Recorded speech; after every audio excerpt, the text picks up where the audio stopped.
मध्य प्रदेश में कोरोना की रफ्तार में कमी आई है। सरकार का दावा है कि ये कर्फ्यू का असर है। 24 घंटे में प्रदेश में 5,921 नए केस सामने आए हैं। 46 दिनों में यह सबसे कम है। प्रदेश में एक्टिव केस घटकर 88,983 हो गए हैं। इसमें से 29,950 गाँवों में मिले हैं, जो कुल एक्टिव केस का 34% है। पॉजिटिविटी रेट घटकर 9% पर आ गया है। इसके बीच प्रदेश में ब्लैक फंगस बड़े खतरे के रूप में आ रहा है। अब तक 281 मरीज मिल चुके हैं, 27 की मौत हो चुकी है। स्वास्थ्य विभाग की ताज़ा रिपोर्ट के मुताबिक कोरोना से अब तक 7,070 मरीजों की मौत हो चुकी है। इंदौर, भोपाल व ग्वालियर में 8-8 और जबलपुर में 5 मरीजों की मौत हुई है। इंदौर में सबसे ज़्यादा 1,307 नए संक्रमित मिले हैं। भोपाल में 697 नए मरीज मिले हैं, यह 40 दिन में सबसे कम है। जबलपुर में 421 व ग्वालियर में 201 नए संक्रमित मिले हैं, जबकि 15 जिलों में 50 से कम नए कोरोना संक्रमितों की पहचान हुई है। पिछले 24 घंटे में राज्य में 64,741 सैंपल में कोरोना जांच की गई। वहीं सक्रिय मरीजों की मामले में भी कमी आ रही है।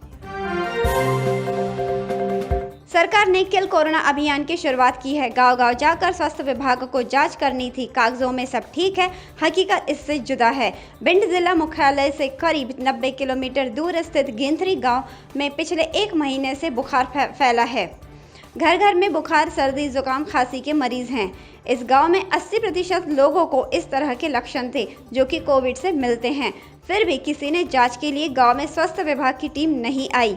स्वास्थ्य विभाग के कर्मचारियों से गांव के लोग सर्दी, जुकाम व खांसी, बुखार आदि की सामान्य दवा मांग रहे हैं, लेकिन कोई भी दवा देने के लिए गांव नहीं पहुंचा। गांव के रामू पटेल का कहना था कि गांव में बीमारी फैली होने के बाद भी कोई जांच शुरू नहीं हुई। सभी अपने स्तर पर इलाज लिया।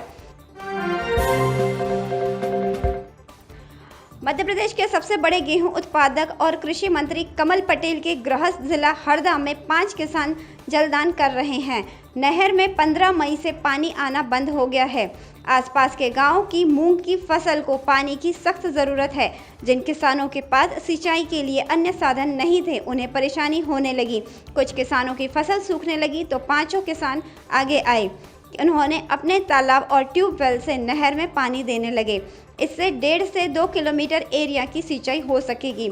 60 से 70 एकड़ की सिंचाई हो रही है। सोनखेड़ी गांव के किसान मुकेश पूनिया अपने 1 एकड़ के तालाब का पूरा पानी नहर में छोड़ दिया है। उनके चारों मामा ने भी उनकी पहल को आगे बढ़ाते हुए अपनी निजी ट्यूबवेल चालू कर पानी नहर में लगातार छोड़ रहे हैं। इस पहल की जिले भर में सराहना की जा रही है। इससे पहले यह अन्य किसानों से भी जुड़ने की पहल की है। मध्य प्रदेश में 18 से 44 साल तक के लोगों को कोरोना का टीका लगाने का अभियान 17 मई से शुरू हुआ। सरकार ने 31 मई तक 9.10 लाख लोगों को वैक्सीनेशन का टारगेट रखा है। पिछले 10 दिनों में इस आयु वर्ग के 1,82,377 लोगों को ही पहला डोज लगा पाया है, जबकि टारगेट 1,88,000 डोज लगाने का था। स्वास्थ्य विभाग के अनुसार 18+ लोगों का 17 से 31 मई के बीच 9 दिन वैक्सीनेशन किया जाएगा। इसके लिए हर दिन करीब 1,000 से 1,100 सेशन होंगे। पहले दिन 90,000 लोगों को टीका लगाने का टारगेट है। इसके लिए प्रदेश के हर जिले में 900 सेशन किए जा रहे हैं। इससे पहले 5 से 15 मई तक 1,480 सेशन हुए थे। प्रदेश में 18 से 44 वर्ष की उम्र तक के सभी लोगों के टीके लगाने के लिए कोविशील्ड के 1.76 करोड़ और कोवैक्सीन के 92.25 लाख डोज के ऑर्डर दिए गए हैं। मध्य प्रदेश की राजधानी में चिरायू अस्पताल ने कोविड मरीजों को आयुष्मान कार्ड से मुख्यमंत्री कोविड उपचार योजना का लाभ देने से इनकार कर दिया है। अस्पताल में भर्ती मरीज का बेटा अस्पताल के मैनेजर से आयुष्मान कार्ड से मरीज का इलाज करने की बात कह रहा है। इसमें अस्पताल का मैनेजर गौरव बजाज जवाब दे रहे हैं कि अस्पताल के मालिक डॉक्टर अजय गोयनका के अनुसार उन्होंने तय किया है कि आयुष्मान कार्ड कोविड मरीजों के इलाज के लिए मान्य नहीं होगा। हम आयुष्मान कार्ड को स्वीकार नहीं करेंगे। साथ ही पीड़ित के कारण पूछने पर मैनेजर कहता है कि हम इसका जवाब आपको देने के लिए बाध्य नहीं हैं। वीडियो बंद करो और बाहर जाओ। बाद में गार्ड से बाहर फेंकने के लिए कहता है। यह वीडियो सोशल मीडिया पर वायरल हो रहा है। मामले में भोपाल कलेक्टर अविनाश लवानिया ने चिरायू अस्पताल प्रबंधन को नोटिस देकर 3 दिन में जवाब मांगा है। रात के अंधेरे में बरई पनिहार के गांव में अचानक रियलिटी चेक करने पहुंच गए ऊर्जा मंत्री। इसके बाद गांव में पॉजिटिव और उनकी निगरानी की सच्चाई का पता चला। यहां उन्हें एक घर के बाहर एक युवक खड़ा दिखाई दिया। पता लगा वह संक्रमित है। ऊर्जा मंत्री पहले नाराज हुए, पर बाद में उनसे हाथ जोड़कर कहा, सबकी जान को खतरे में न डालो भाई, खुद को अलग ही रखो। इसके साथ ही गांव में कुछ संक्रमितों ने खुद को छत पर ही आइसोलेशन में रखा था। उन्होंने छत से ही बात की। यहाँ पता लगा कि स्वास्थ्य केंद्र पर एम्बुलेंस ही नहीं है। यहाँ कोई संक्रमित की हालत बिगड़ने पर शहर से एम्बुलेंस मंगाने पर घंटों इंतजार करना पड़ता है। एम्बुलेंस के अभाव में घंटों मरीज तड़पते रहते हैं। साथ ही एक खुलासा और हुआ कि गांव के युवाओं के ग्रुप में वैक्सीनेशन ही नहीं शुरू हुआ है। साथ ही राशन बंट रहा है या नहीं, यह भी पता चला। भोपाल से भाजपा सांसद साध्वी प्रज्ञा सिंह ठाकुर ने कोरोना संक्रमण रोकने का अजीब दावा किया है। उन्होंने कहा कि गौमूत्र पीने से कोरोना का संक्रमण नहीं होता है। वे खुद प्रतिदिन गौमूत्र का अर्क लेती हैं, इसी कारण अब तक इस संक्रमण से बची रही हैं और आगे भी उन्हें इसी का उपयोग करने से कोरोना का संक्रमण नहीं होगा। यह बात प्रज्ञा ने भोपाल के संत नगर में आयोजित एक कार्यक्रम के दौरान कही। उन्होंने 1 करोड़ पौधे लगाने का भी संकल्प लिया है। हालांकि उनके इस तरह के गौमूत्र का बखान करने को लेकर लोगों ने उन पर निशाना भी साधा है। इस संबंध में विशेषज्ञों का कहना है कि गौमूत्र पीने के कई फायदे हैं, लेकिन इसे सीधे नहीं पिया जा सकता, इसे प्रोसेस करना होता है।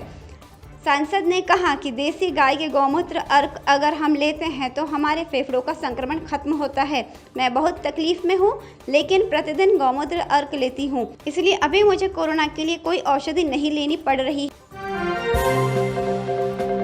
इनके लिए लोग ऑनलाइन स्लॉट बुक करने में परेशान हो रहे हैं। जानकारी जब स्वास्थ्य विभाग के अधिकारियों तक पहुंची तो वे खुद इसकी सच्चाई पता लगाने में जुट गए। टीकाकरण अधिकारी ने देर रात cowin.gov.in साइट खोलकर देखी तो पता चला महज कुछ ही सेकंड में स्लॉट बुक हो गए। उन्होंने कलेक्टर मनीष सिंह को इसकी जानकारी देकर साइबर पुलिस से मामले की जांच करवाने का सुझाव दिया। मामला गंभीर होने पर कलेक्टर ने तत्काल डीआईजी इंदौर से चर्चा की। इस संबंध में पुलिस की साइबर सेल जांच कर रही है। जल्द ही समस्या दूर होगी। दरअसल जब 18+ से अधिक उम्र के लोगों के लिए कोविड वैक्सीन प्रोग्राम शुरू हुआ, तभी से युवा वैक्सीन के लिए स्लॉट बुक कराने की जद्दोजहद में जुटे हैं। डॉक्टर प्रवीण जड़िया ने बताया कि लगातार यह शिकायतें मिल रही हैं कि 18 से 44 साल के नागरिकों को कोरोना वैक्सीन लगवाने के लिए cowin.gov.in पर रजिस्ट्रेशन और स्लॉट बुकिंग करवाना होता है, लेकिन साइट खुलते ही मात्र 15 मिनट में सभी स्लॉट बुक हो जाते हैं, जिसके कारण लोग परेशान हो रहे हैं और कई युवा स्लॉट बुकिंग करने से वंचित हो रहे हैं। डॉक्टर जड़िया ने बताया कि 5 मई जब से 18 से 44 वर्ष के नागरिकों को वैक्सीन लगाने का अभियान शुरू किया गया है, तब से ही यह दिक्कतें सामने आ रही हैं। इसके पीछे मुझे आशंका है कि कोई वेबसाइट को हैक कर रहा है, जिसकी जांच होनी चाहिए। इसके पूर्व भी जिला स्वास्थ्य विभाग ने वेबसाइट को रात को 3 बजे भी खुलवाया, तब भी 15 मिनट में ही सारे स्लॉट बुक हो गए थे। ब्लैक फंगस म्यूकरमाइकोसिस की बीमारी में जान बचाने वाले एम्फोसिट्रिन बी इंजेक्शन को लेकर मारामारी मची हुई है। इस बीच शासन के हस्तक्षेप के बाद 100 इंजेक्शन स्थानीय स्टॉकिस्ट से MGM मेडिकल कॉलेज को मिले। इसके अलावा भोपाल से भी 500 इंजेक्शन की एक खेप जल्दी मिलने वाली है। डीन डॉक्टर संजय दीक्षित ने इसकी पुष्टि की है। जिले के प्रभारी मंत्री तुलसी सिलावट ने बताया कि कुछ इंजेक्शन का इंतजाम हुआ है। सोमवार को भी कुछ दवाइयां मिलने वाली हैं। हम कोशिश कर रहे हैं कि मरीजों को सभी दवाइयां उपलब्ध हो, दवा की कमी से किसी की जान ना जाए। उधर निजी अस्पतालों में भी बड़ी तादाद में मरीज भर्ती हैं, लेकिन उनके पास भी एंटी फंगल इंजेक्शन उपलब्ध नहीं है। अमूमन सभी अस्पतालों में मरीजों के ऑपरेशन किए जा रहे हैं।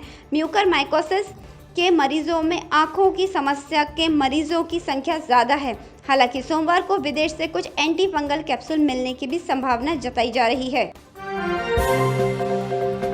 मध्य प्रदेश प्रदेश में अरब सागर में उठे तूफान ताऊ ते का असर दूसरे दिन भी दिखा। तूफान के कारण प्रदेश के अधिकतर जिलों में तेज हवा के साथ बारिश दर्ज की गई। मौसम विभाग ने तूफान के कारण तेज हवा, गरज चमक के साथ हल्की मध्यम बारिश की संभावना जताई है। इंदौर में तेज हवा के साथ बूंदाबांदी भी हुई। मौसम वैज्ञानिक पीके अरब सागर में बने चक्रवातीय तूफान से लेकर पश्चिमी मध्य प्रदेश तक टर्न लाइन बनी हुई है। इससे नमी प्रदेश में आ रही है। इससे बादल छाए रहेंगे। प्रदेश के अधिकतर जिले में गरज चमक के साथ हल्की मध्यम बारिश दर्ज की गई है। तूफान के कारण तेज हवा चलने के साथ गरज चमक के साथ बारिश होने की संभावना है। उन्होंने बताया कि इसके कारण तापमान में भी मामूली गिरावट आई है। यह स्थिति 19 मई तक रहने का अनुमान है। इसके बाद 20 मई से मौसम साफ होने के साथ ही तापमान में बढ़ोतरी होना शुरू होगा।